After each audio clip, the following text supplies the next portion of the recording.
Want to switch between accounts on Roblox quickly and easily?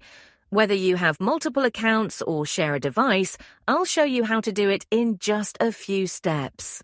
First, open the Roblox app on your mobile device. Using the app makes switching accounts much easier compared to the web version. Next, tap on your profile icon at the bottom right corner to open the menu. From here, scroll down and look for the Switch Account option. If you don't see it, make sure you're using the latest version of the app.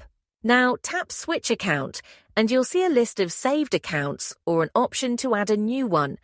If you haven't added another account yet, tap Add Account, enter your login details, and save it for faster switching next time.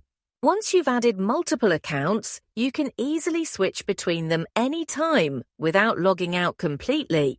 This method saves time and makes managing multiple accounts much easier. If this tutorial helped, drop a like and subscribe for more Roblox tips. Thanks for watching, and I'll see you in the next video.